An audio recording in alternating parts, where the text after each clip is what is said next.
Les fonctionnaires congolais, membres de la Confédération des syndicalistes, cadres et fonctionnaires de l'État du secteur public de la RDC sont toujours dans l'attente de leur rétrocession au niveau du trésor public, car ils ont réalisé des recettes. Propos tenus par le président de COSICOP, Léon Katambayi, interrogé ce jeudi 12 mars 2015 au micro de CNTV, où le président des fonctionnaires membres de la Confédération des syndicalistes du secteur public, l'épargne comme telle n'existe pas au Congo démocratique, compte tenu des salaires reçus par les fonctionnaires de l'État. Nous voulons d'abord travailler, sécuriser ce que nous travaillons, canaliser dans le trésor public pour que notre pays puisse se développer. Comment ça va se développer? Ceux-là qui réalisent des recettes doivent avoir aussi les rétrocessions pour la survie de leur famille.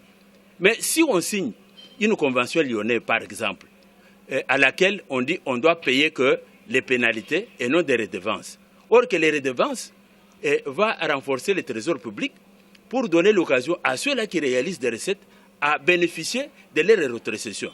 Et quand on a poursuivi AIFES, c'est un dossier que le Premier ministre nous a donné l'occasion d'aller travailler avec les finances. Arrivant au niveau des finances, on a compris que certains conseillers qu'on nous avait donnés pour faire ces travaux étaient trempés dans ces dossiers. Ils ont parvenu à geler les dossiers. Jusqu'à ce jour, les dossiers traînent sur la table du ministre de la Forêt. Les dossiers du paiement de la rétrocession AIFES se trouvent bloqués au niveau du ministère des Finances. Malgré les injonctions données par le Premier ministre, certains conseillers de ces ministères ne veulent pas débloquer la situation et les fonctionnaires congolais continuent d'être mal payés. Le président de COSICOP regrette énormément cette situation. Dans l'ensemble, un directeur de l'administration, il a 94 000. Un chef de division, il a 90 à 92 000. Un chef de bureau. Et ceux qui sont locataires, comme l'environnement maintenant, vient de retraiter les agents fonctionnaires de l'État. Maintenant, c'était l'étape des cadres de l'environnement. Allez voir, il y aura séparation de foyers. Puisque ceux-là qui étaient et qui continuent à être locataires, une fois être retraités, on les ramène à 13 000 francs comme salaire d'un retraité.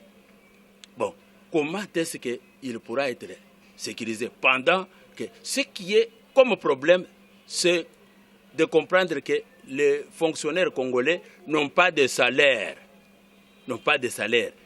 Une situation qui doit trouver coûte que coûte une solution, sinon les fonctionnaires de l'État risquent de mourir pauvres et vivre des cotisations au niveau de leur secteur.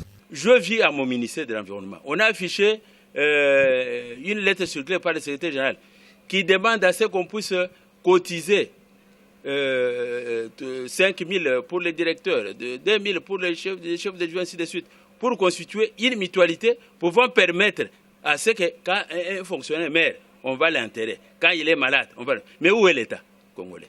Que dit le statut? Puisque tout ce qu'on peut faire, on s'en tient. Je viens de vous dire que moi, mon syndicat s'en tient toujours au texte. C'est ça, la démocratie ou la légalité. Mais ce qu'on est en train de faire, sans tenir compte des textes qu'eux-mêmes ont signés, le statut que ce soit ancien ou ce qu'on prévoit faire, mais il y a des clauses là-bas.